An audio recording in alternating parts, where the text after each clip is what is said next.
Hi guys, ఎలాగున్నారు? అందరూ బాగున్నారా? వెల్కమ్ టు కాట్కా ట్రిబుల్స్ అండ్ వ్లాగ్స్. ఈరోజు వచ్చేసి అయితే చికెన్ కర్రీ అయితే ఆ అమ్మ అయితే చికెన్ కర్రీ చేస్తుంది. అది ఎలా చేస్తుందో చూద్దాము. ఫస్ట్ వచ్చేసి అయితే ఆయిల్ వేసుకొని తర్వాత ఆనియన్ పచ్చిమిర్చి అయితే వేసుకోవాలి. అవి కొంచెం బ్రౌన్ కలర్ వచ్చిన తర్వాత టమాటోస్ వేసుకోవాలి. సో కొంచెం బ్రౌన్ కలర్ వచ్చిన తర్వాత సాల్ట్ అయితే వేసుకోవాలి. ఫస్ట్ సాల్ట్ వేసుకున్న తర్వాత కొంచెం పసుపు వేసుకున్న తర్వాత కొన్ని టమాటోస్ అయితే వేసేసుకోవాలి. కొన్ని టమాటోస్ వేసుకున్న తర్వాత అల్లం వెల్లుల్లి పేస్ట్ అయితే వేసుకోవాలి. తర్వాత అయితే కొత్తిమీర కరివేపాకు అయితే కొంచెం వేసుకుంటున్నాము.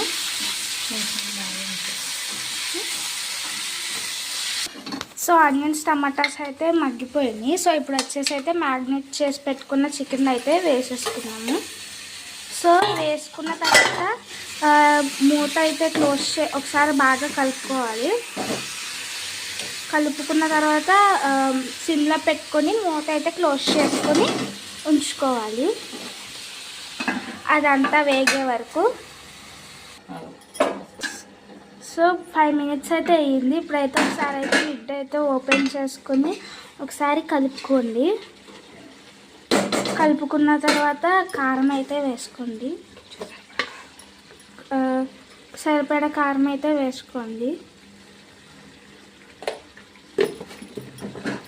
తర్వాత ఒకసారి మళ్ళీ కలుపుకోండి.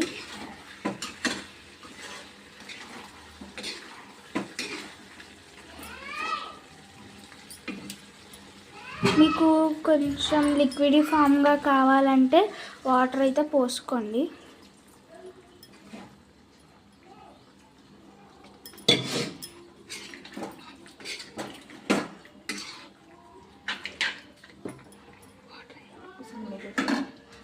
వాటర్ కొంచెం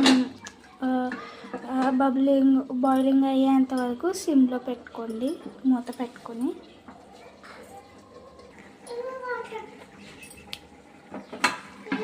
సో ఇప్పుడైతే లిడ్ అయితే ఓపెన్ చేసుకున్నాము. లిడ్ ఓపెన్ చేసుకున్న తర్వాత కర్రీకి సరిపడా మసాలా అయితే వేసుకోవాలి. ఇప్పుడు